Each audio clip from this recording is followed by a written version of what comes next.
Welcome to the Live the Call podcast, where I speak with guests living and working their soul's purpose. I'm Pamela Downes, founder of Spirit Calling and trans-channeler of the Great Council of Light. Every episode, our guests share their awakening story, and together we learn how they came to live their spirit's call. Join me in tales of self-discovery, enlightenment, and transformation to amplify your healing journey.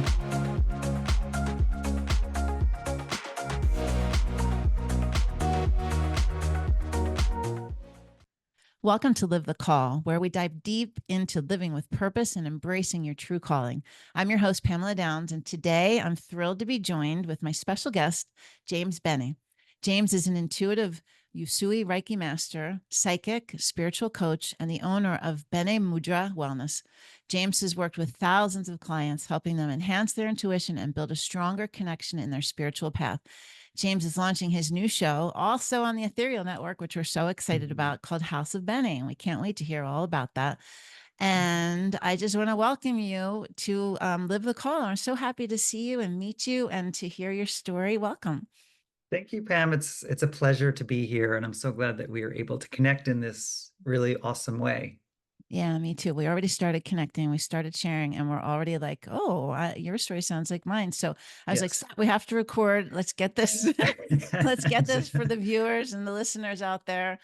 Mhm. As I was saying before, Live the Call is a beautiful example to people who are just starting to hear their spirit calling them, who are looking Mhm. for something more, who are seeing that crack and seeing what's on the Mhm. other side of what they've always known and listening. And, hearing the stories of people who have honored it, who are now living it and creating impact in the world, living on purpose, serving, it's an inspiration to others. So I would love to dive into the story of how you got to the work that you're doing today. What was it? Can we start at the very beginning and talk Uh, about the, like, did you always have spiritual gifts, and how did that present itself to you? sure.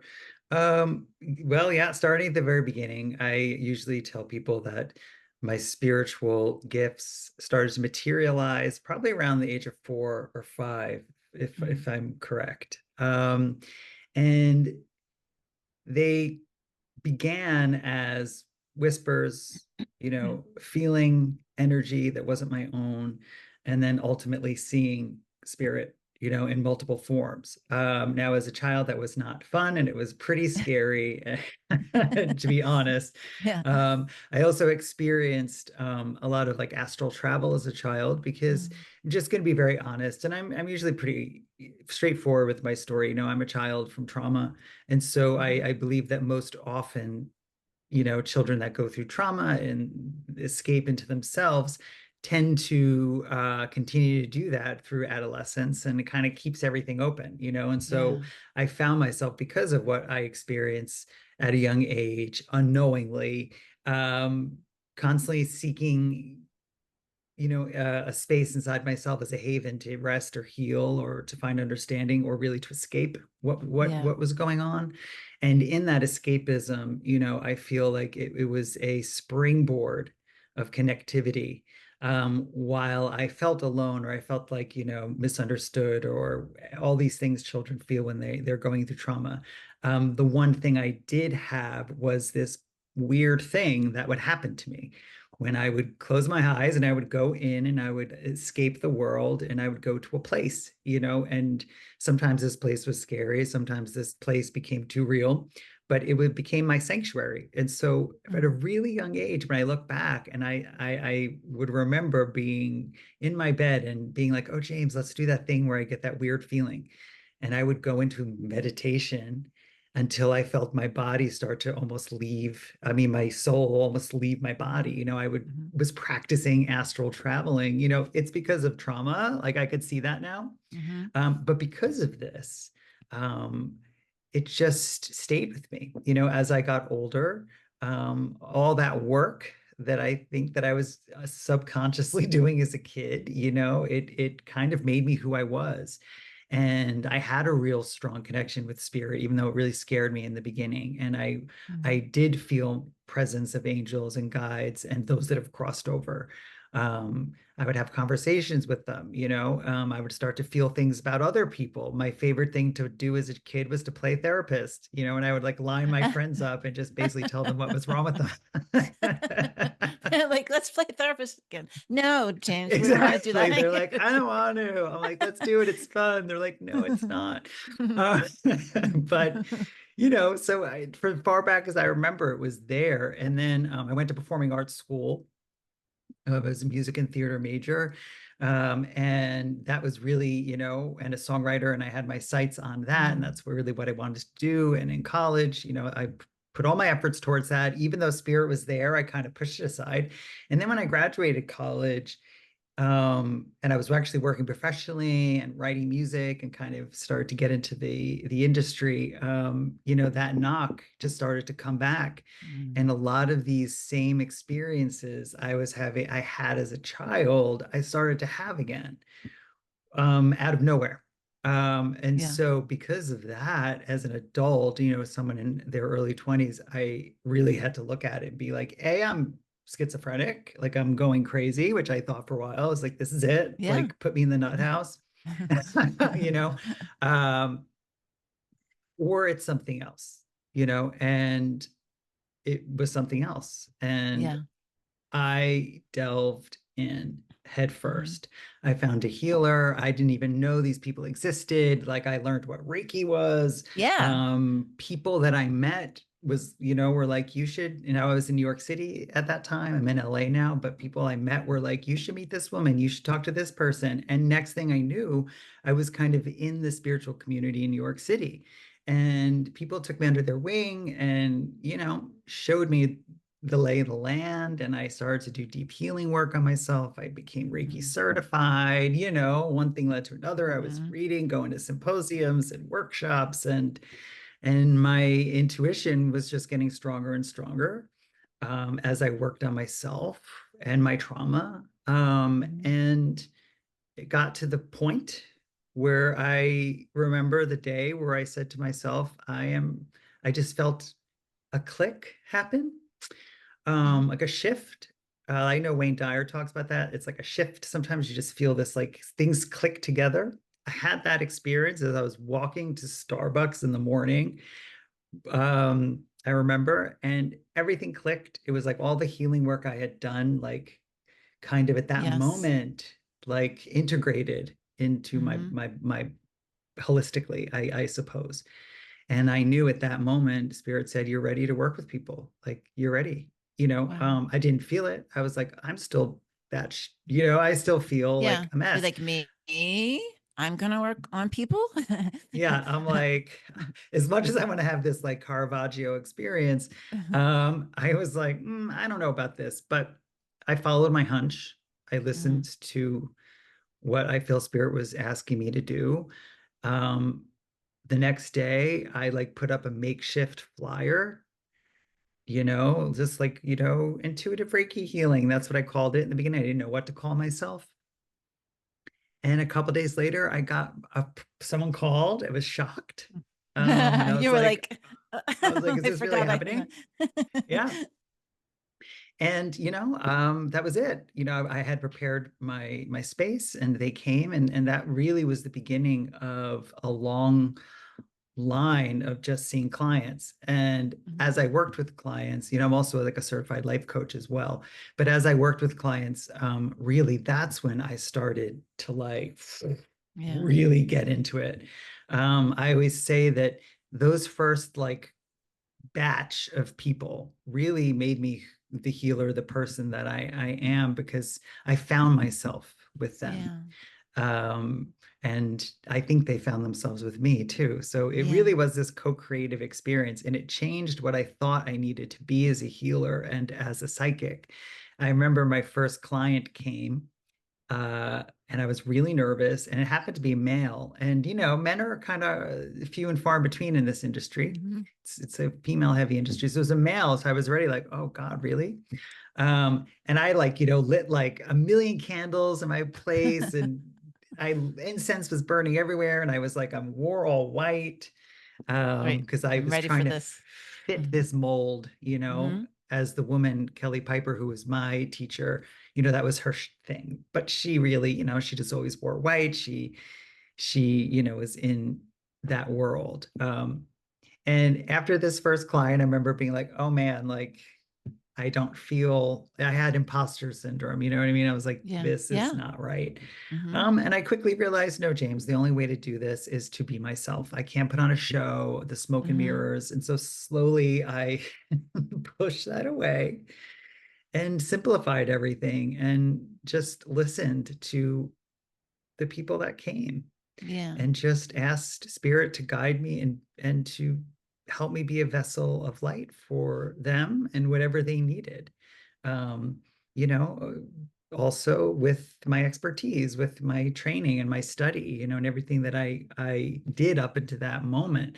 Don't get me Mm-hmm. wrong, this, for me, it wasn't an overnight thing. Like I studied religion and metaphysics and spirituality. I soaked it in like a Mm-hmm. kid learning, a new language for the first time. It became a sponge for it, Mm-hmm. and I thought and figured, well, if I do a lot of the research and I do a lot of studying, then my clients don't have to, right? So I can be kind of like a little bit of an encyclopedia for them, and I can help them and I can give them advice or point them to certain authors or teachers or philosophies that might be well suited for them and their spiritual journey. So Your story is long-winded, so amazing. No, I love it. It's amazing. long-winded. Yeah, and you and I have been waiting to meet for so long, and I just feel like such a connection to you because we sort of have the same story so far. Yeah. And it was a healing journey, which uncovered, more and Mhm. more um, gifts and Mhm. understandings and creating the picture of who you are. And you only get that by experiential learning. And Yes. right, the whole experience of the imposter syndrome, I think that a lot of people go through that, not just in spiritual spaces. I remember my first job I did. I'm like, they're going to fire me. They're going to know that they hired the wrong person. I don't know how to do this. Like, they're going to figure me out. And like, they hired Mhm. me and I did a great job. But you have Mhm. that, but you have to make it your own, and you Mhm. have what you know because you learned from your teachers, and we become the teachers, and then the people that we support become teachers of others. And it's amazing, right? Mhm. Um, Yeah. yeah, so the psychic stuff, the I remember doing a little bit of that when I was a kid too. I had a Mm. challenging childhood, and I remember there was an energy would come and it would take me away, and I would go and like fly, and I would go out of my body and fly at night. And I never thought about it in the way that you're saying. So thank you. It kind of makes me see that in a whole new way. Um, Mhm. the psychic stuff, though, I'd really like to, if we could dive into that. Yeah. When you were with your friends and you were young and you were like, let's play, whatever that game was, were you able to tap in as a psychic medium at a young age? Or were you getting knowings and understandings and hearing things and understandings about people? Um, it came on in the beginning as real knowing, like just a deep Mm, knowing. So, mhm. this claircognizant kind of energy of, I just Yeah. know this to be true. I don't know how. Yeah. It's, there's no rational reasoning around it. I just know it to be a fact. Hmm. Things that I, don't think that I could know, or, having dreams of things, or, a lot of people have that kind of, oh, I think of my grandmother and then she calls, things like Hmm. that. But I would have tons of that, like Hmm. so many of these synchronistic moments. And I would have deja vu, that, when you have deja vu, usually it's like a second. I would go Hmm. into these moments of deja vu that seemed like they were like 10 seconds. So this like Wow. bizarre feeling that would come over me of like, oh, I'm in between time and space. And I Yeah. could never kind of grasp what that was, just having Hmm. these weird things kind of happen to me. And I would have that feeling when I would get a message or when I would feel something. I would get this almost like wonky type of feeling. Yeah. I couldn't just describe it. That doesn't happen so much to me anymore at this point, but in the beginning, that's how it was coming in. So I really didn't know. I mean, back then, I really thought like this is kind of normal. Everyone has this or this, everyone feels this way. I didn't see myself as special or different, even though I was. Mm-hmm. It just felt natural. Um, and so that's how I guess my being a psychic began, that Mm-hmm. too at a young age. Although because I did have a lot of fear around what I had seen and the things that would come to me at night. I mean, I slept with my light on until late into my 20s. Yeah. You know, I really did have a boundary. I really did Mm-hmm. have a long arm up, being like, okay, closed for business. I don't want this. I have enough to deal with in my everyday life than to have Yeah. this like spiritual thing happening too. It's too much. I need to sleep. I I, need to I I need sleep. just to need to Everybody. sleep. I need to turn off my light. I need to just like sleep in the dark. Um, so I think the fear definitely stifled it a lot, and I pushed it away for a long time, and then things did slow down. I didn't Mm-hmm. have these kind of feelings as much. I just wasn't in a place of allowing um, until again in my like early to mid 20s, things started to come back.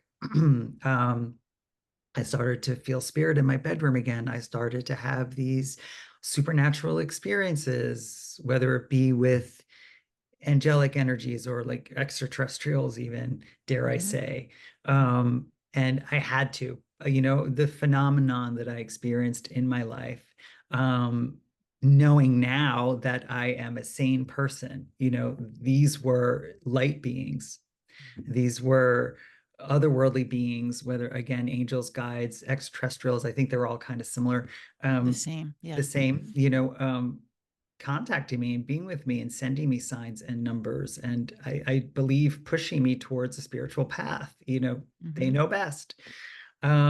So I began to trust it and I Mm-hmm. began to shift my focus from this idea of supernatural, from this idea of occult and esoteric, which I was really got really interested in, like reading about the occult and paganism and all of that stuff too. I Mm-hmm. definitely delved into that space as well.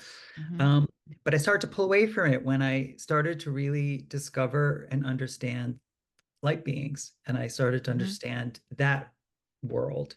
Um, and as I moved closer to source, I moved further away from fear, further away from that energy. And I noticed that I wasn't getting these visitations. I was Yeah. aligning myself with a higher vibration.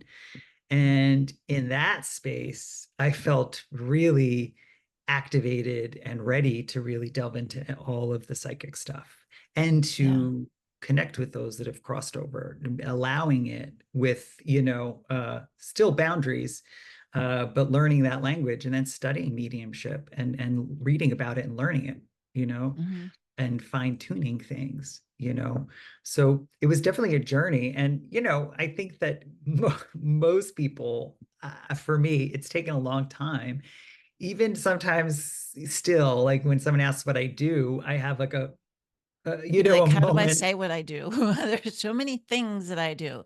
How do I bundle that into a description or a title or Yes. yeah. Or, psychic has Mm-hmm. kind of a negative connotation. And some people think it's Does. really cool and they're interested. Other people will latch onto you for dear life, and other people think you're just nuts. So you Mm-hmm. get a reaction. There's always an Yeah. immediate reaction. And so sometimes I still, although I think when we really do what we're meant to do, we attract the right people where this verbiage is totally okay. Oh, psychic, Yeah. great. That's, especially here in LA, it's like everyone is psychic. But but yeah, I mean, really. But I think that times have changed, and I then was able to like safely say, yeah, like I do psychic mediumship work. I'm a healer, a life coach. This is what I do. I'm in the world of metaphysics. Channeling source and just being cool with it and Cool not with that. question. Cool with Yeah. it. Yeah. Absolutely. And plus you've got a lot of time and experience and understanding under your belt. And you, like we were talking about earlier, as you enter each decade, you get just more comfortable Yes. in your skin and your in your abilities and how you show up. Um, it's fascinating. I can relate to the psychic thing because I don't want to feel like people think I have a crystal ball. I can just answer their every question about their Mhm. relatives or if the right location. And I can talk to the guides, and if they want to tell me, they will. But it's not like a going to be an automatic thing. I can't tell you the lottery number, or, those sorts Yeah. of things. And so everybody has a different understanding of it. And I kind of Hmm. attach the word intuitive to it, like a psychic Hmm. intuitive, to kind of like calm it down a little bit. Yeah. Like bring it down to like a more digestible way of talking about it. But it's Hmm. interesting. But psychic mediumship really is its own thing. And Hmm. to talk with someone's deceased loved ones, um, they I'm just stepping into this now. The guide said that I would be expanding my psychic mediumship abilities and my healing stuff. So it's been Hmm. coming now and it's very cool. So you talking about the first Yeah. couple of clients that you have had in the Hmm. beginning, like defining and helping you, you're both on that ride together. That's what I'm experiencing now. And Hmm. it's so cool. It's really Great. cool. It's so neat. Yeah. Yeah. Um, It is really cool. mhm. And and It's opening things up. It opens yeah, it everything up. opens everything up, and it Hmm. people will guide you to be the best healer and mentor that you can be based on their needs, because the Hmm. right people are brought to you, right? The universe puts the right people in your path. And so Yes. you understand then what community or which type of person you best relate to and can best help, you know? Hmm. And so it's experience is the teacher, right? That I guess at the end of the Absolutely. day. So when you work with people, do Mhm. you either work with them with a specific modality, or do you go in with your bag of tricks and you're like, I intuitively know and I connect, and this person needs the Reiki, or this person wants to get a Mhm. message from their deceased loved one, or the guides are channeling this for them to understand, or like, how does Mhm. that work? I'm just so curious. Yeah. So I used to do, and sometimes I do, when I travel back to New York, I have like, like the oldie but goodies base of clients that still are in New York and that I still see. And they kind of get the older version of myself, where I do, hands-on healing, as well as some like channeling and intuitive work and some coaching. So it is kind of a mixed bag of things, because Yeah. I realized that like I couldn't just do a healing session. I was getting messages. I couldn't just give Yeah. messages. People need healing, spirit was coming in. There was like a lot happening at once. So it was like, well, this is kind of what I do. Now, I would say that more often when I work with a client one-on-one, it is for psychic mediumship, it is for psychic intuition. And if there's some healing that comes up, then, I kind of will do it in the moment. Hmm. But I think that over time, I realized that I can help people more with the psychic mediumship, channeling, and even life coaching, right? Helping Yeah. people, especially people that experience childhood trauma, seems to be Hmm. people that are connected to me. And so I enjoy, I guess, working with people that I know it sounds weird, that have No. gone through trauma, because I learned to love my trauma. And Hmm. so I enjoy helping people find that space, Yeah. bringing the light back in. And so that's primarily what I do. So it could be a mix of like psychic intuition, mediumship, and a little therapy thrown in there, like psychic therapy, because intuitively I cannot give people messages and then not give them homework, or not give Yeah. them a way to apply these theories into their life. Hmm. And so, because sometimes what comes up is very, when you're channeling spirit, it could be really esoteric, it could be detailed, it could be, this is what you need to work on, in the Hmm. future. And so I think it's up to us as healers. We receive these messages, and then we figure out how to relay it to the client, and then give them a roadmap of how they can use this message, to help Yeah. themselves, even if Yeah. it's working with past loved ones. If it goes beyond like, I'm okay, I'm on the other side, remember that time, sometimes it stays in that space where it's just Hmm. like, someone is coming, they're having a conversation and they just, were curious or they have some unfinished business. But sometimes it can come in very much like, this is what you should do. Like, I know you're dealing with this. This is what, spirit has for you. And then it's like, how do they take that, process it, heal, or do whatever they need to do to move forward, to take the next best step for themselves? I And think it's a that journey. Yeah. it's a It's a great journey. journey. And Hmm. basically, yes, like you said at the beginning, is yeah, I always ask for my clients' greatest good, and whatever that looks like. Sometimes people will come and they want to contact their mom. I had this session yesterday. I had a client, she was really adamant about contacting her mother. And I was like, great, we'll try our best, right? Then we were doing the session and her mom didn't come in right away. Other stuff came up, but the other stuff that came up for her was truly the crux of what was going on in her life. Hmm. And Hmm. Spirit basically said, no, no, no, no, no, we're Hmm. working on this Hmm. because this is really important.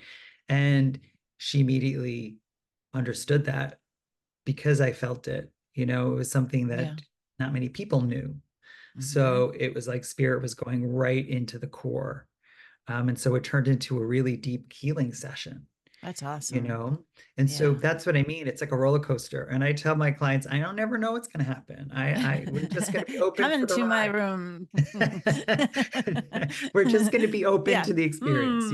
Let's see what happens because it's Exactly. amazing. It's amazing to see what happens. And I tell people all the time, when I channel a message or whatever, they know your utmost desires, your innermost thoughts, things you've Mhm. never shared with other people. They know it. And Yeah. they have a whole thing that they want you to experience. It's not on your sheet or on your roadmap of what you want to do. They know your highest of us. They know your soul's journey. They know what you're struggling with. And Mhm. it's beautiful to witness, and it's beautiful to be able to like see people receiving guidance and assistance and helping, and their lives getting better because of it. It's like the most Mhm. amazing. I mean, I'm just loving that, being new in this Mhm. world. So Yeah. I am excited by the words that you say about how you help people.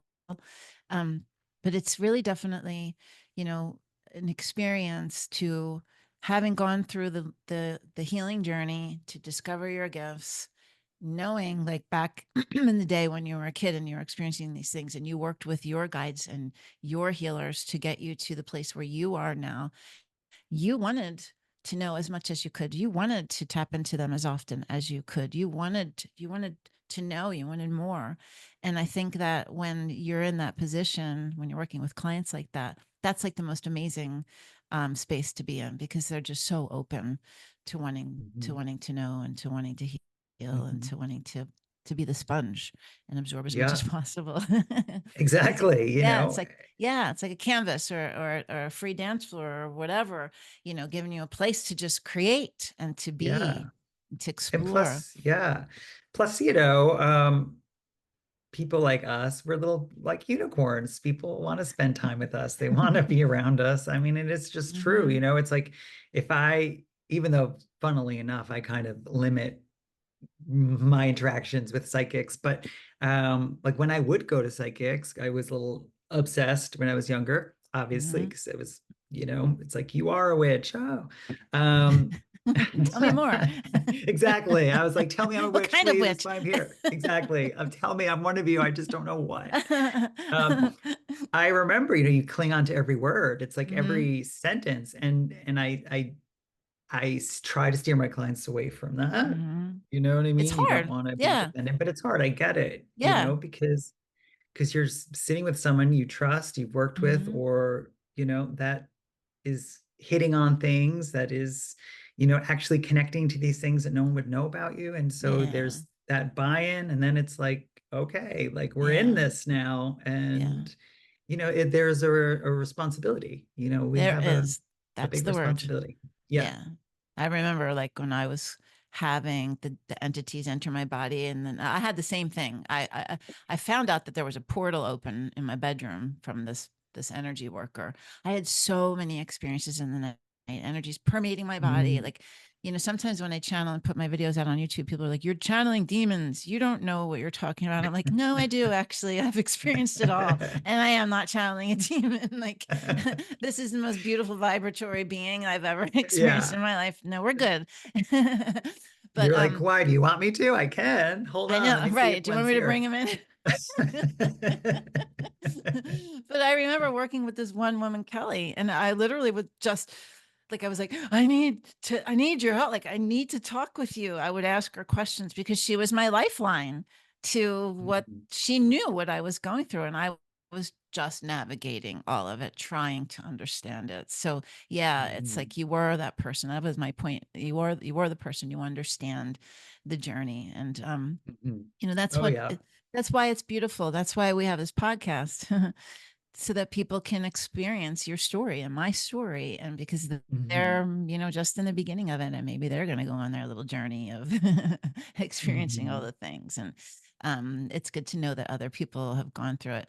So I want to, we're getting, we have a limited amount of time, and I want people to know all about your international retreats and how cool Mhm. they sound and the work that you're doing right now, and to kind of talk about that. And also I want to learn about the House of Bene and how you came up Sure. with the name and what the show is about. Okay.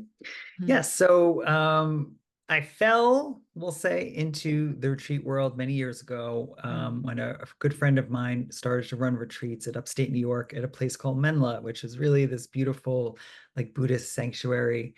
I Mm. recommend going there, but it's like in Woodstock, near Woodstock, New York. Oh, And we cool. started there, and it was the type of thing where I was like, I have all these clients, and now what do I do with them? I want to Do share something. more. I want to bring people together, because of the fact that there are so many people going through things and they don't have Mm. community, they don't have a tribe, or they don't have feel comfortable talking about these things around the friends that they have. And so people are seeking, and so creating these adventures is a way for people to to create Hmm. community. And so that would be the biggest word.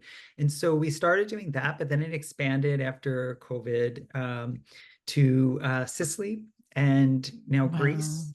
So we've been to Wow. Sicily about three years in a row. Greece is going to be 2 years in a row, and these are just wonderful retreats. My partner Kim Larkin and I produce them and arrange them and come up with the programming. And again, it's yoga, Reiki, meditation, sound baths, psychic messages, intuitive Wow. development in Sicily. So they're really great if people are looking for a getaway that also includes like a really great spiritual program. Mm. I recommend it because we do a lot of traveling, and I believe you're gonna bring people across the world. Yeah. We're gonna go on excursions. We're gonna see, the sights because for me, travel in my life has been so healing, just so Mm. healing, because it's something that as a kid, I never thought I would do or could Hmm. do.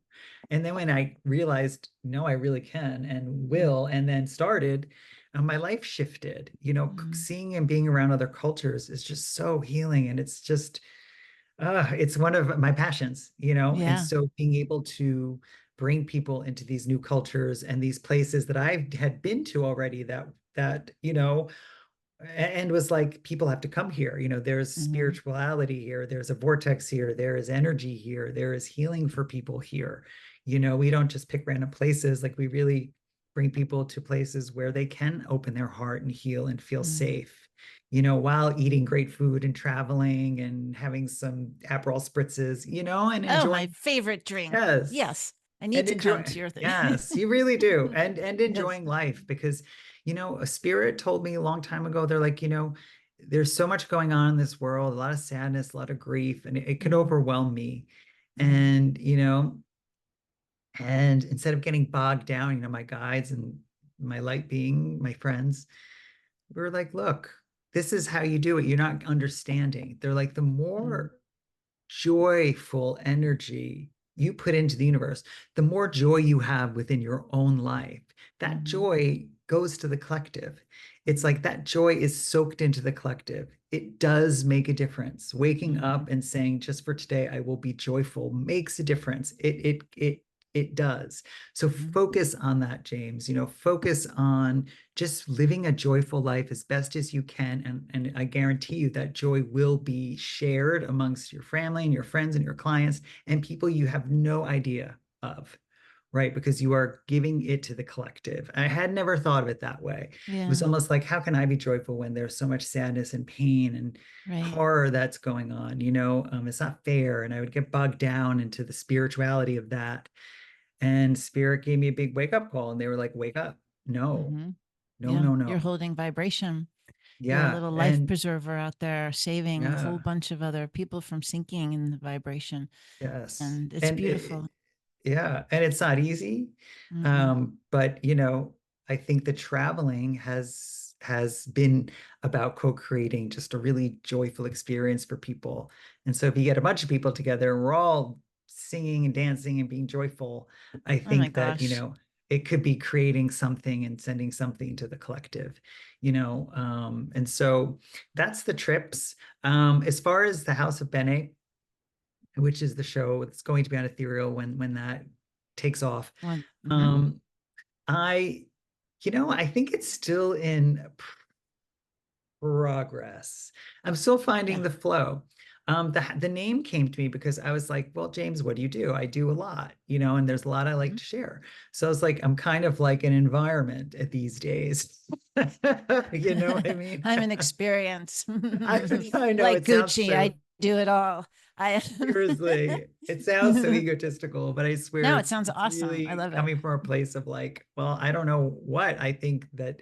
So I wanted just to create like an environment. So the show right now consists of a spiritual lesson or a topic of the day, where I talk about it and talk about, how to navigate it, or, giving people tools and advice, these types of things. And then I go into a meditation, and then I end with a channeled message for the collective. So it's Nice. kind of like a 3-part experience, Mm-hmm. right now, but it could change and shift. So Mm-hmm. I'm still kind of figuring it out. And I think Mm-hmm. maybe when people start to see it and we get feedback, perhaps I'll know what people really want. Yeah. Um, That's a beautiful way so to approach it. An absolutely beautiful yeah, way to approach it. It's evolving. Yeah. yes, And bene in Italian means good, correct? yes, Or well yes, or good. So I yeah. like that. And it's beautiful. And it speaks to who you are, because you are beautiful. You really are. You have a lovely, Oh, lovely energy. I can't wait to thank get to you. You know you too. more. And being on the Ethereal network with you is special. This is a really unique opportunity for us right now on planet Mhm, Earth, as this mhm, vibration is shifting and the consciousness is shifting, for us to mhm, be able to, connect with others. And mhm. I'm really excited about that. So I can't wait to see your evolving show. Yes. And I am going Yours too. to Yours thank too. you. I'm so excited about it. I can't wait. I only have 4 episodes done, but like the same, it evolved. It started as something and evolved over those 4 episodes, Mhm. and I found my groove and I understood things, and I love it. So, and it'll continue to evolve. That's the Yes. beauty of it. That's us Yes. as artists too, as Yeah, creatives, right? That's what we do. absolutely. Right. I'm going to post all your information in Thank you. the show notes, and I'm going to share your retreats with my spiritual community, Spirit Calling, and Oh, your information for the House of Bene as well in the Ethereal Network. And I'm so grateful thank you. to have connected with you Oh, today. It was a lovely time. And I hope that yes. you come back again in the future to talk about, any of the other cool things that you're doing. But Sure. thank you, James. Thank you so much. Oh, Pamela, And thank you. It's been a you're pleasure. It's been a welcome. You're pleasure. welcome. And for everyone else, I just want you to remember, until next time, within every moment lies the call to listen to your spirit, answer it, honor it, and always live the call. Thank you for tuning in. Mhm. Thank you. I hope today's episode sparked insights for you on your healing journey.